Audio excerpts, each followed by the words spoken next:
विश्व की सबसे बड़ी सामाजिक कल्याण योजनाओं में से एक प्रधानमंत्री गरीब कल्याण अन्न योजना को 5 वर्ष तक के लिए बढ़ाया गया। कैबिनेट के फैसले से देश के 80 करोड़ से ज्यादा लोगों को मिलेगा निःशुल्क अनाज।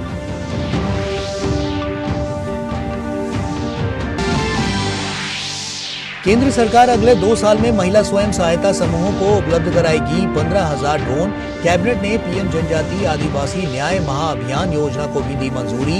28 लाख से अधिक आदिवासियों को मिलेगा लाभ।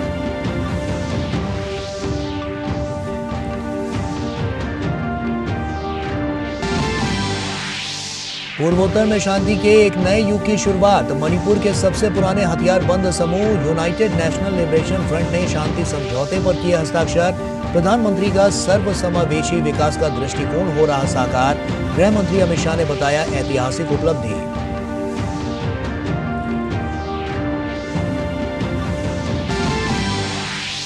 केंद्रीय गृह मंत्री और वरिष्ठ भाजपा नेता अमित शाह ने कोलकाता में कहा, ममता ने बंगाल को किया बर्बाद, जनता टीएमसी को उखाड़ फेंकने के लिए है तैयार।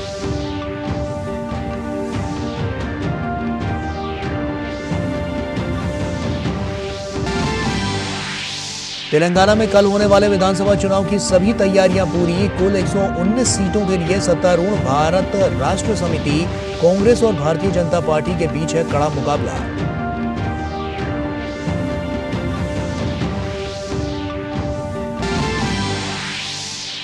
उत्तरकाशी के सिलक्यारा टनल से बाहर निकाले गए सभी 41 श्रमवीर पूरी तरह से स्वस्थ। एम्स ऋषिकेश ने जारी किया हेल्थ बुलेटिन। सीएम धामी ने श्रमिकों को प्रदान की 1-1 लाख रुपए की प्रोत्साहन राशि।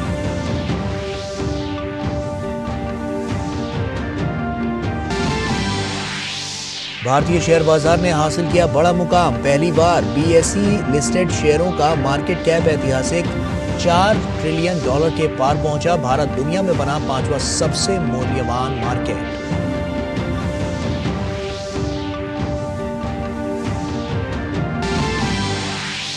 और इजराइल ने कहा, अगर बंधकों की रिहाई को लेकर ठोस प्रस्ताव आता है तो अस्थायी संघर्ष विराम को बढ़ाने पर हो सकता है विचार।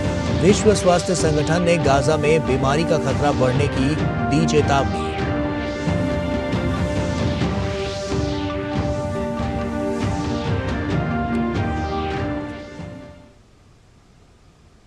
नमस्कार, आप देख रहे हैं डीडी न्यूज। आपके साथ मैं हूं गौरव श्रीवास्तव। देश का कोई भी गरीब भूखा ना सोए, इसे सुनिश्चित करती है प्रधानमंत्री गरीब कल्याण योजना, जिसे लेकर आज कैबिनेट ने महत्वपूर्ण फैसला लेते हुए इस योजना को जनवरी 2024 से अगले 5 साल के लिए बढ़ा दिया है। इससे 80 करोड़ से ज्यादा लोगों को लाभ होगा। देश के 80 करोड़ से अधिक लोगों के लिए बुधवार को राहत भरी खबर आई। मोदी सरकार अगले 5 साल तक सार्वजनिक वितरण योजना के तहत पात्र लोगों को मुफ्त अनाज उपलब्ध कराती रहेगी। पीएम गरीब कल्याण योजना को जनवरी 2024 से अगले 5 साल के लिए बढ़ा दिया गया है। कोविड-19 पैंडेमिक के समय प्रधानमंत्री गरीब कल्याण अन्न योजना लाई गई थी।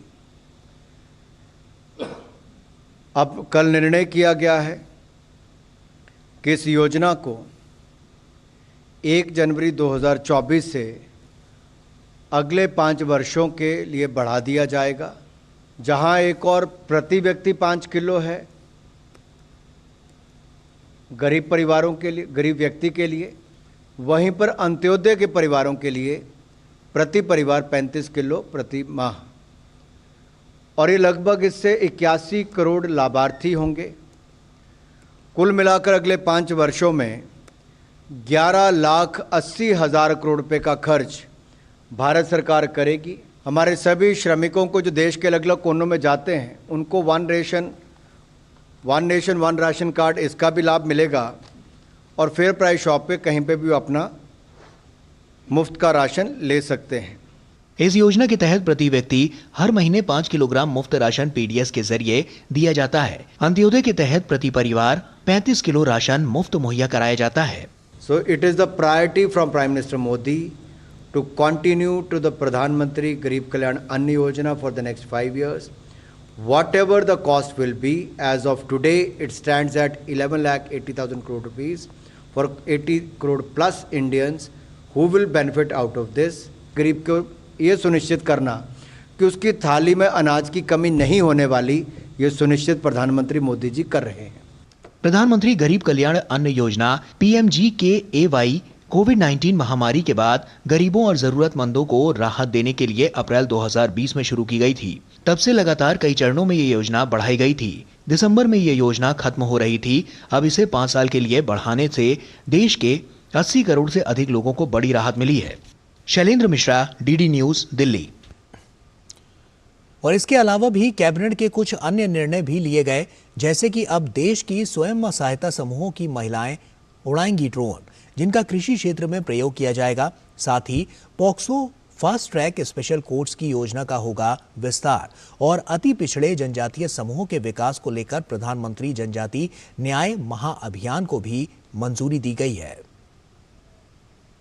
खेती बाड़ी में ड्रोन के बड़े स्तर पर उपयोग की दिशा में अहम फैसला लिया गया है। मोदी सरकार ने देश भर में 15,000 महिला स्वयं सहायता समूहों को ड्रोन उपलब्ध कराने की योजना को मंजूरी दी गई है। 1261 करोड़ रुपए की इस योजना के जरिए ड्रोन सखियों को ड्रोन उड़ाने की ट्रेनिंग भी दी जाएगी। 15,000 स्वयं सहायता समूह का चयन किया जाएगा जो ड्रोन जिनको उपलब्ध करवाए जाएंगे।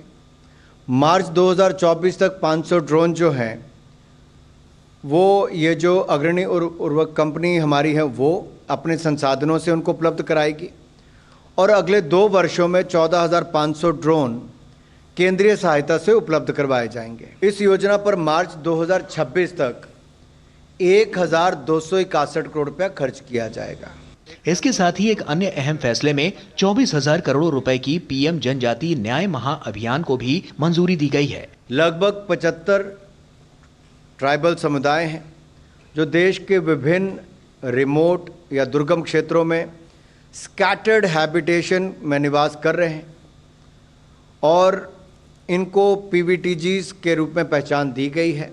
ये एक आउटकम ओरिएंटेड अभियान है और डेफिनेट आउटकम्स के आधार पर इसकी मॉनिटरिंग कराई जाएगी। मल्टीपर्पज़ स्किल केंद्र हो, आंगनवाड़ी केंद्र, ये सब उसमें उपलब्ध कराए जाएंगे। PM जनमन योजना पर 24,100 करोड़ रुपया खर्च किया जाएगा। केंद्रीय मंत्रिमंडल ने महिलाओं और बच्चों के खिलाफ अपराधों के मामले में जल्दी न्याय से जुड़ा हुआ एक और अहम फैसला भी लिया है। मंत्रिमंडल ने फास्ट ट्रैक स्पेशल कोर्ट की योजना के विस्तार को मंजूरी दी है। तो मंत्रिमंडल ने आज रेप और पॉस्को एक्ट से संबंधित केसों की त्वरित सुनवाई के लिए चलाई जा रही फास्ट ट्रैक स्पेशल कोर्ट्स की योजना को 2023-24 से 2025-26 तक यानी 3 वर्ष तक जारी रखने की स्वीकृति दी है। वर्तमान में 28 राज्यों, केंद्र शासित प्रदेशों में कुल मिलाकर 773 फास्ट ट्रैक स्पेशल कोर्ट्स कार्यरत हैं, जिनमें से 415 एक्सक्लूसिवली पॉक्सो मामलों के लिए है। इस योजना का मूल्यांकन निर्भया फंड की एम्पावर्ड कमेटी द्वारा कराया गया है और थर्ड पार्टी मूल्यांकन भी इसका किया गया है। इसमें कुल खर्च अगले 3 वर्ष बढ़ाने के लिए 1,952.23 करोड़ रुपया आएगा। इसके अलावा कैबिनेट ने 16वें वित्त आयोग के टर्म ऑफ रेफरेंस को भी मंजूरी दी है। शैलेंद्र मिश्र, DD न्यूज, दिल्ली। और केंद्रीय मंत्रिमंडल ने PM गरीब कल्याण योजना को जनवरी 2024 से अगले 5 साल के लिए बढ़ाने के फैसले पर प्रधानमंत्री नरेंद्र मोदी ने सोशल मीडिया साइट पर संदेश में लिखा, देश के मेरे परिवारजनों में से कोई भी भूखा नहीं सोए। हमारी सरकार के लिए प्रतिबद्ध है और अपनी इसी भावना को ध्यान में रखते हुए हमने प्रधानमंत्री गरीब कल्याण अन्न योजना को अगले 5 वर्षों तक बढ़ा दिया है। यानी मेरे गरीब भाई बहनों के लिए वर्ष 2028 तक मुफ्त राशन की व्यवस्था निरंतर जारी रहेगी। इसका फायदा करीब 81 करोड़ देशवासियों को मिलेगा। मुझे विश्वास है कि हमारा ये प्रयास उनके जीवन को अधिक से अधिक आसान और बेहतर बनाएगा। केंद्रीय मंत्रिमंडल ने महिलाओं और बच्चों के खिलाफ अपराधों के मामले में जल्दी न्याय के लिए फास्ट ट्रैक स्पेशल कोर्ट की योजना के विस्तार को मंजूरी दी है। प्रधानमंत्री नरेंद्र मोदी ने सोशल मीडिया साइट पर संदेश में लिखा, महिलाओं और बच्चों की सुरक्षा के प्रयासों में हमारी सरकार कोई कोर कसर नहीं छोड़ रही। अपनी इसी प्रतिबद्धता के तहत हमने फास्ट ट्रैक विशेष अदालतों को 3 वर्षों का विस्तार देने का फैसला किया है। ये अदालतें महिलाओं और बच्चों के खिलाफ होने वाले अपराध के मामलों में तेज न्याय दिलाने के साथ ही दोषियों को भी जल्द सजा सुनिश्चित कर रही हैं। केंद्रीय मंत्रिमंडल ने खेतीबाड़ी में ड्रोन के बड़े स्तर पर उपयोग की दिशा में देश भर में 15,000 महिला स्वयं सहायता समूहों को ड्रोन उपलब्ध कराने की योजना को मंजूरी दी गई है। प्रधानमंत्री नरेंद्र मोदी ने सोशल मीडिया साइट पर संदेश में लिखा, देश में महिला सशक्तिकरण के अपने प्रयासों में हमने एक और बड़ी योजना को मंजूरी दी है जो हमारे कृषि क्षेत्र को और अधिक समृद्ध बनाएगी। हमारी सरकार ने 15,000 महिला स्वयं सहायता समूहों को ड्रोन देने का निर्णय लिया है, जिससे हमारे किसान भाई बहनों की खेती बहुत आसान होने वाली है। इससे सेल्फ हेल्प ग्रुप से जुड़ी हमारी माताओं बहनों के साथ ही देश के अन्नदाताओं की आय भी बढ़ेगी और उनके जीवन में नई खुशहाली आएगी। केंद्रीय मंत्रिमंडल ने 24,000 करोड़ रुपए की पीएम जनजातीय न्याय महाअभियान को भी मंजूरी दी गई है। इस फैसले पर प्रधानमंत्री नरेंद्र मोदी ने सोशल मीडिया साइट पर संदेश में लिखा, आदिवासी समाज के अपने उन भाई बहनों को भी हम विकास की मुख्य धारा से जोड़ने के लिए कृत संकल्प हैं जो सामाजिक आर्थिक रूप से सबसे निचले पायदान पर हैं। इसी संकल्प को आगे ले जाते हुए हमारी सरकार ने प्रधानमंत्री जनजातीय आदिवासी न्याय महाअभियान यानी पीएम जनमन को अपनी मंजूरी दी है। इस मिशन से हमारे इन परिवारजनों के लिए न सिर्फ आवास, पेयजल, शिक्षा और स्वास्थ्य जैसी बुनियादी सुविधाएं बेहतर होंगी, बल्कि इनका जीवन भी ज्यादा सुगम और सुरक्षित होगा। एक ऐतिहासिक घटनाक्रम में भारत सरकार और मणिपुर सरकार ने घाटी स्थित मणिपुर के सबसे पुराने हथियारबंद समूह यूनाइटेड नेशनल लिबरेशन फ्रंट के साथ शांति समझौते पर आज नई दिल्ली में हस्ताक्षर किए। ये समझौता पूरे पूर्वोत्तर, विशेषकर मणिपुर में शांति के एक नए युग की शुरुआत को बढ़ावा देने वाला है। प्रधानमंत्री नरेंद्र मोदी के विजन और केंद्रीय गृह एवं सहकारिता मंत्री अमित शाह के मार्गदर्शन में भारत सरकार ने उग्रवाद समाप्त करने और विकास को बढ़ावा देने के लिए 2014 से पूर्वोत्तर के कई सशस्त्र समूहों के साथ समझौतों पर हस्ताक्षर किए हैं। पहली बार घाटी स्थित मणिपुरी हथियारबंद समूह हिंसा छोड़कर मुख्य धारा में लौटने और भारत के संविधान और देश के कानून का सम्मान करने पर सहमत हुआ है। यह समझौता न केवल यूएनएलएफ और सुरक्षा बलों के बीच विरोध को समाप्त करेगा, जिसने पिछली आधी शताब्दी से अधिक समय से दोनों पक्षों की ओर से बहुमूल्य जिंदगियां ली हैं, बल्कि समुदाय की दीर्घकालिक चिंताओं को दूर करने का अवसर भी प्रदान करेगा। मुख्य धारा में यूएनएलएफ की वापसी से घाटी स्थित अन्य सशस्त्र समूह भी आने वाले समय में शांति प्रक्रिया में भाग लेने के लिए प्रोत्साहित होंगे। केंद्रीय गृह मंत्री अमित शाह ने सोशल मीडिया प्लेटफॉर्म एक्स पर यूएनएलएफ के मुख्य धारा में लौटने का स्वागत किया। अमित शाह ने कहा कि यह समझौता पीएम मोदी जी के सर्वसमावेशी विकास के दृष्टिकोण को साकार करता है। पूर्वोत्तर में युवाओं को बेहतर भविष्य प्रदान करने की दिशा में ये एक ऐतिहासिक उपलब्धि है। मणिपुर के मुख्यमंत्री एन बीरेन सिंह ने यूएनएलआई के साथ शांति समझौते का स्वागत किया है। उन्होंने इसके लिए प्रधानमंत्री मोदी और केंद्रीय गृह मंत्री अमित शाह के प्रयासों की सराहना की है। प्रधानमंत्री जी मोदी जी के नेतृत्व में आज ये साइनिंग हुआ है पीस प्रोसेस, तो ये बहुत एप्रिसिएशन हम ऑनरेबल प्राइम मिनिस्टर को कांग्रेचुलेशन करता हूँ और honourable union home minister Amit Shah ji को भी हम बधाई देना चाहता हूँ। और इसमें और जो यूएनएलएफ के जो कैडर लोग जो है, जो उसका सेना लोग जो भी है, वो लोग ने ये शांति रास्ता में आने के लिए जो राजी हुआ है, इसके लिए भी हम यूएनएलएफ का कैडर लोग को, उसका मेंबर लोग को अपने दिल से अप्रिशिएट करता हूँ। और ये भी उम्मीद करता हूँ कि जितना भी स्टेट में जो अभी उग्रवादी है और एंटी जो हथियार पकड़ के जो बिकर रहा है, वो लोग भी शांति के रास्ता में आए। केंद्रीय गृह मंत्री और वरिष्ठ भाजपा नेता अमित शाह ने आज कोलकाता में प्रतिवाद सभा को संबोधित किया। कार्यक्रम को संबोधित करते हुए उन्होंने कहा कि अमित शाह ने ममता बनर्जी पर निशाना साधते हुए कहा कि बंगाल में कोई परिवर्तन नहीं हुआ है। बंगाल में आज भी घुसपैठ, तुष्टीकरण, राजनीतिक हिंसा, भ्रष्टाचार हो रहा है। अमित शाह ने ममता बनर्जी पर हमला बोलते हुए कहा कि ममता ने बंगाल को बर्बाद कर दिया है। राज्य की जनता टीएमसी को उखाड़ फेंकने के लिए तैयार है।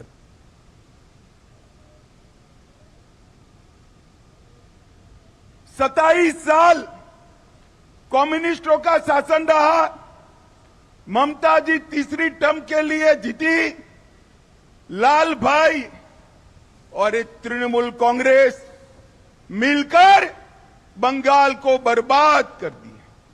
चुनावी हिंसा पूरे देश में, चुनावी हिंसा अगर सबसे ज्यादा होती है तो बंगाल में होती है। घुसपैठ बंगाल सरकार ममता बनर्जी रोक नहीं पाई। जो ममता बनर्जी कभी घुसपैठियों के लिए पार्लियामेंट चलने नहीं देती थी, वो ममता बनर्जी आज घुसपैठियों को खुलेआम वोटर कार्ड और आधार कार्ड बंट रहे हैं, वो चुप बैठी है। रक्षा मंत्री राजनाथ सिंह ने कॉरपोरेट क्षेत्र से सशस्त्र सेना झंडा दिवस कोष में उदारता पूर्वक योगदान देने और देश की संप्रभुता और अखंडता की रक्षा में अपना जीवन बिताने वाले बहादुर सैनिकों की भलाई सुनिश्चित करने की अपील की है। रक्षा मंत्री बुधवार को राजधानी दिल्ली में AFFDF corporate social responsibility conclave में कॉरपोरेट प्रमुखों को संबोधित कर रहे थे। सैनिकों को अपने बेटे के समान मानता है और सैनिक भी देश के प्रत्येक परिवार को अपने परिवार के समान मानकर उसकी सुरक्षा भी करता है। इसलिए आप सभी यदि अपने कंपल्सन से ऊपर उठकर अपनी इच्छा से अपनी सैनिकों के लिए कुछ कर रहे हैं तो आप इस आत्मीय संबंध को और मजबूत बना रहे हैं, ऐसा मेरा मानना है। धुआंधार चुनाव प्रचार के बाद कल गुरुवार को तेलंगाना विधानसभा चुनाव की 119 सीटों के लिए वोट डाले जाएंगे। इससे पहले करीब महीने भर प्रदेश में सभी पार्टियों के दिग्गजों ने चुनाव प्रचार किया और जनता के सामने अपने दावों और वादों को सामने रखा। अब बारी जनता की है, जो समृद्ध और विकसित तेलंगाना के निर्माण को ध्यान में रखकर अपने मताधिकार का इस्तेमाल करेगी। तेलंगाना विधानसभा की 119 सीटों के लिए मतदान गुरुवार सुबह 7 बजे शुरू होगा और शाम 6 बजे तक चलेगा। शांतिपूर्ण और निष्पक्ष मतदान के लिए चुनाव आयोग ने तैयारियां पूरी कर ली हैं। प्रदेश की 119 सीटों में अनुसूचित जाति के लिए 19 सीट और अनुसूचित जनजाति के लिए 12 सीट आरक्षित हैं। प्रदेश के 3 करोड़ 26 लाख से ज्यादा मतदाता 2290 उम्मीदवारों के राजनीतिक भविष्य का फैसला करेंगे। मतदाताओं में 1 करोड़ 63 लाख 13,000 से ज्यादा पुरुष, 1 करोड़ 63 लाख 2,000 से ज्यादा महिला और 2,676 ट्रांसजेंडर शामिल हैं। पहली बार मतदान करने वाले युवा मतदाताओं की संख्या भी करीब 10 लाख है। निष्पक्ष और शांतिपूर्ण मतदान के लिए 35,000 से ज्यादा मतदान केंद्र बनाए गए हैं। इनमें लगभग 12,000 संवेदनशील मतदान केंद्र हैं।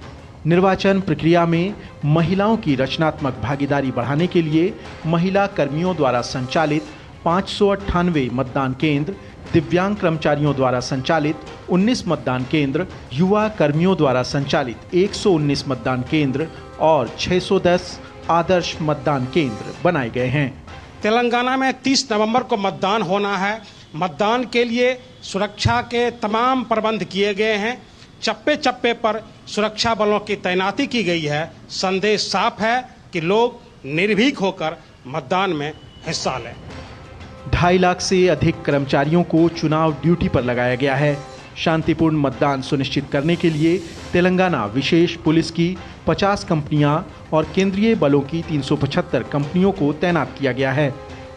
किसी भी वोटर को दिक्कत ना हो, इसके लिए पूरी सिक्योर्ड एटमॉस्फेयर 375 कंपनीज से केंद्रीय बल की भी आई हमारे पास, plus of course state government की तरफ से स्टेट गवर्नमेंट के पुलिस जो थे वो करीब 45,000 और आसपास के स्टेट से भी हमने करीब 23,000 पुलिस कर्मियों को बुलाया है। निष्पक्ष और शांतिपूर्ण मतदान के लिए राज्य में धारा 144 भी लगाई गई है। 28 तारीख 5 बजे से 30 तारीख की 5 बजे तक 144 सेक्शन अमल में है, जिसके तहत कोई मीटिंग, रैली, लाउड स्पीकर वगैरह इस्तेमाल नहीं किया जा सकता है। तेलंगाना में मुख्य मुकाबला बीआरएस, बीजेपी और कांग्रेस के बीच ही है, लेकिन एआईएमआईएम, सीपीआई, सीपीएम और बीएसपी के अलावा अनेक निर्दलीय उम्मीदवार भी मैदान में हैं। आंध्र प्रदेश से अलग होकर तेलंगाना 2 जून 2014 को नया राज्य बना था और अलग राज्य बनने के बाद तेलंगाना में दूसरी बार विधानसभा चुनाव हो रहा है। ऐसे में बड़ा सवाल ये है कि क्या के चंद्रशेखर राव जीत की हैट्रिक लगा पाएंगे या केसीआर के वर्चस्व को ध्वस्त कर प्रदेश की सत्ता पर बीजेपी काबिज हो जाएगी। सवाल तो ये भी है कि क्या कांग्रेस 3 दशक पहले वाली राजनीतिक हैसियत हासिल कर पाएगी। इनके जवाब के लिए 3 दिसंबर तक इंतजार करना होगा, जब वोटों की गिनती के बाद नतीजों का ऐलान होगा। तेलंगाना विधानसभा चुनाव में परिवारवाद और भ्रष्टाचार के मामले में बीजेपी और कांग्रेस दोनों के सुर एक थे और दोनों केसीआर पर परिवारवाद और भ्रष्टाचार के मामले में लगातार आक्रामक थे। कैमरामैन ललित और अपने सहयोगी धीरज और उर्मिलेश के साथ हैदराबाद से राजेश राज, डीडी न्यूज के लिए। तेलंगाना में कल होने वाले मतदान के लिए 2.5 लाख से ज्यादा कर्मचारी चुनाव ड्यूटी पर तैनात रहेंगे। इससे पहले चुनाव कर्मियों को मतदान सामग्री वितरित की गई और वो ईवीएम मशीनों और जरूरी दस्तावेजों के साथ अपने अपने मतदान केंद्रों के लिए रवाना हुए। हमारे संवाददाता राजेश राज ने हैदराबाद में ऐसे ही एक सेंटर का जायजा लिया।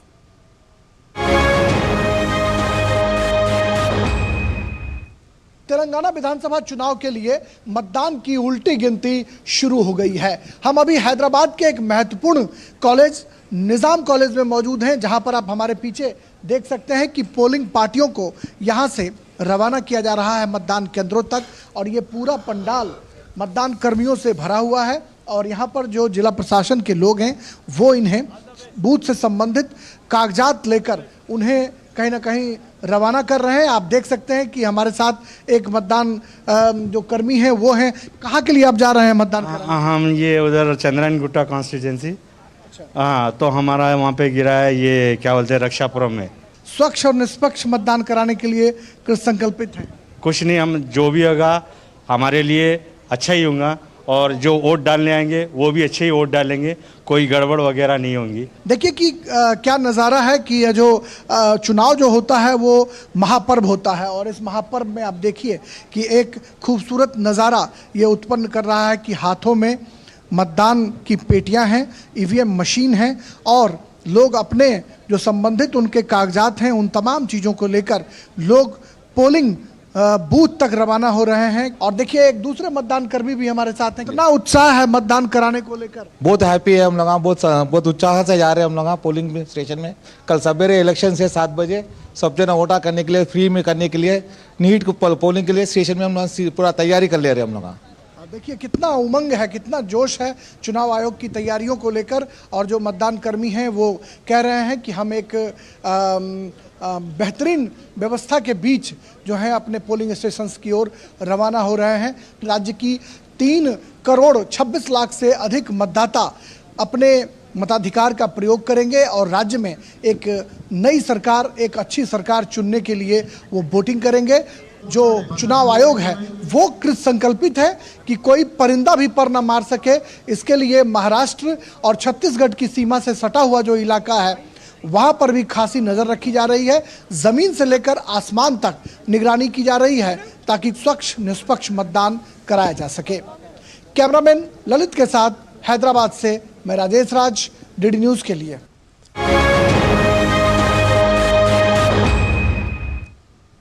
और अब बात विकसित भारत संकल्प यात्रा की।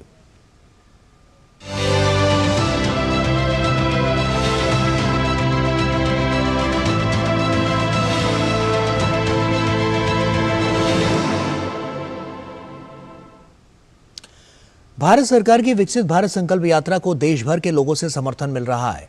हर जगह इस यात्रा का गर्मजोशी से स्वागत किया जा रहा है। यात्रा से जुड़ी गतिविधियों में बड़ी संख्या में लोग हिस्सा ले रहे हैं।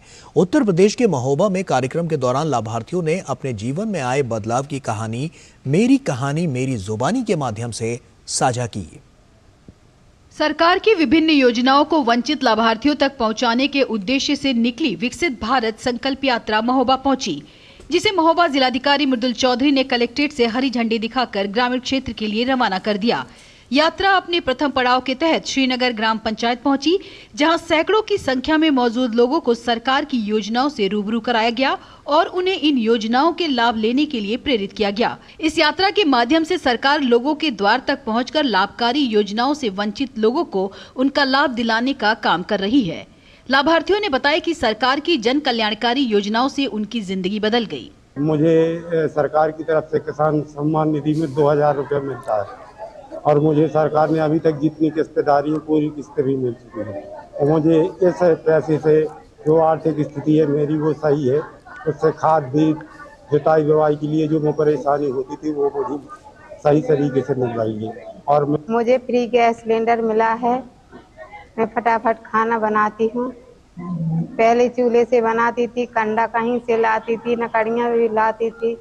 अब तुरंत खाना बन जाता है गैस से। सिलेंडर मिला है फ्री में, मोदी जी ने दिया है। खाना बनाते समय हमको टाइम लगती थी, अब खाना हमारा जल्दी बन जाता था। अब हमको कंडा नहीं पाथने पड़ती है। मेरे पति को कैंसर हो गया था, जिसमें मैं बहुत ज़्यादा परेशानी की हालात में थे हम बहुत पहले। फिर ये आयुष्मान जब मेरा बना, में हम लोगों ने, अस्पताल वालों ने बनवाया, इसके सहारे से फिर हमको ऑपरेशन कराया उनका, जिसकी वजह से हमको बहुत अच्छा लाभ मिला है मोदी जी की तरफ से। इसके वजह से 4 लाख 5 लाख रुपए का भी हो गया हो तो हमको कामयाबी मिली, ऑपरेशन अच्छा होगा। भोपाल में जाकर मैंने इसका ऑपरेशन करवाया है। एक आवास दिया है, जिससे मेरा पहले कच्चा मकान था, अब पक्का बन गया है। इसलिए मैं और मेरे बाल बच्चे खुशी हैं और बहुत ही खुश हो रहे हैं आवास पाकर। हमारे बाल बच्चे बाहर जाते थे, अब शौचालय भी बन चुका है, इसलिए बाहर न बच्चे जाते हैं न हम लोग जाते हैं। बढ़िया परिवार में खुशहाल है। देश भर में इस यात्रा के प्रति नागरिकों में खासी उत्सुकता देखने को मिल रही है। ये यात्रा जनपद के गांव-गांव में घूमकर योजनाओं से वंचित लोगों को इसका लाभ दिलाने का कार्य करेगी। Bureau report, DD news. और विकसित भारत संकल्प यात्रा का उद्देश्य केंद्र और राज्य सरकार की जन कल्याणकारी योजनाओं और नीतियों के बारे में जागरूकता फैलाना है।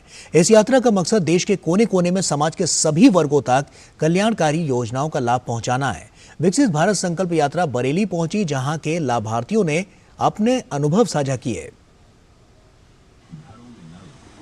विकसित भारत संकल्प यात्रा बरेली में फरीदपुर तहसील के ग्राम गौसगंज पहुंची। इस दौरान बड़ी संख्या में लोग जानकारी एकत्र करने के लिए जुट रहे हैं। इस यात्रा में सरकार की विभिन्न योजनाओं में लाभ पाने वाले लाभार्थी मेरी कहानी मेरी जुबानी के माध्यम से अपनी कहानियों से लोगों को प्रभावित कर रहे हैं।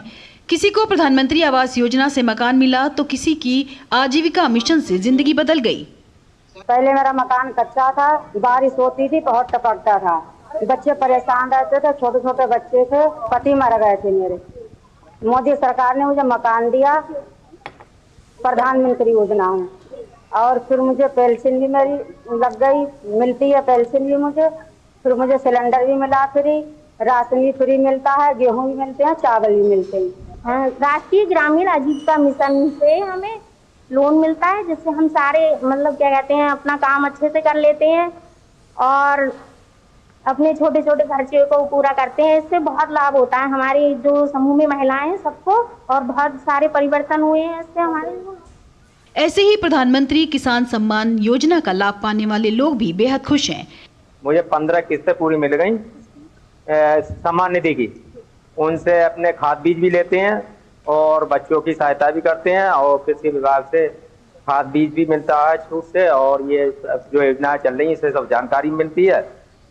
इस यात्रा के तहत स्वच्छता, बिजली, आवास, रोजगार, आयुष्मान भारत, पीएम गरीब कल्याण जैसी योजनाओं का लाभ पहुंचाया जा रहा है। सबसे पहले तो हमें मकान मिला है, और उसके बाद हमें एक सिलेंडर भी मिला है, शौचालय भी मिला है, हमें सारी चीजें मिल गई और हमें बहुत सुकून है। पहले बहुत परेशानी थी। केंद्र सरकार की योजनाओं का लाभ सभी पात्र लाभार्थियों तक पहुंचाने के लिए विकसित भारत संकल्प यात्रा देश भर में जारी है। Bureau report, DD news. और विभिन्न विकास परक योजनाओं के बारे में जागरूकता फैलाने के लिए राष्ट्रव्यापी अभियान विकसित भारत संकल्प यात्रा जम्मू पहुंची। आईईसी वैन का बड़ी संख्या में स्थानीय लोगों ने गर्मजोशी से स्वागत किया। मेरी कहानी मेरी जुबानी के तहत विभिन्न विभागीय योजनाओं के लाभार्थियों के बारे में बताया गया। सभी को संबोधित करते हुए जम्मू नगर निगम के आयुक्त राहुल यादव ने सरकार की विभिन्न प्रमुख योजनाओं की उपलब्धियों और लाभों पर प्रकाश डाला। जम्मू में भी विकसित भारत की संकल्प यात्रा का प्रारंभ किया जा रहा है, और ये वैन हमारी जम्मू के डिफरेंट एरियाज में जाएंगी और गवर्नमेंट की जो इनिशिएटिव है, गवर्नमेंट की जो स्कीम्स हैं उसके बारे में लोगों को जागरूकता फैलाएंगी। उसके साथ ही मेडिकल कैंप, हमारे पीएम स्वनिधि के एनरोलमेंट कैंप वो भी लगाए जा रहे हैं, ताकि लोग जो है इसमें अगर आयुष्मान भारत कार्ड बनवाना है, या फिर अगर आधार एनरोलमेंट कराना है, या फिर अगर आप एलिजिबल वेंडर है पीएम स्वनिधि के तहत आप उसका फायदा उठाना चाहते हैं, तो वो कैंप्स भी साथ में लगाए जा रहे हैं। जैसे ही लॉकडाउन लगा था हमारे पास काम धंधा कोई नहीं था, जो पैसे वगैरह थे वो हमने खर्च दिए थे, उसके बाद जो PM समृद्धि जो स्कीम आई JMC के थ्रू, वो उन्होंने पहले हमें 10,000 दिया, उसका बेनिफिट हमको अच्छा हुआ। उसके बाद उन्होंने 20 भी दिया, उसका बहुत ज़्यादा फ़ायदा हुआ। उसके बाद हमने अब 50,000 लिया है। ये बहुत ही अच्छी स्कीम है जो प्राइम मिनिस्टर साहब ने निकाली हुई है। हम यहाँ पे आए, हमने इन लोगों से पूछा भाई कि इस स्कीम का क्या मतलब है। इन लोगों ने हमें थोड़ा समझाया और हमें लोन दिलाया। ऐसे तो हम लोन लेने के लिए जाते कहीं बैंकों में या किसी भी जगह जाते, वो लोग लोन नहीं देते और गारंटर मांगते, बोलते सरकारी नौकरी है, टैक्सीज भरते हो या नहीं भरते हो, तो इस वजह से हमें लोन नहीं मिल पाता है। ये जो सरकार ने स्कीम निकाली है बहुत अच्छी स्कीम है और ये ज़्यादा से ज़्यादा लोगों को लेनी चाहिए। और इसी के साथ फिलहाल इतना ही, दीजिए इजाजत, नमस्कार।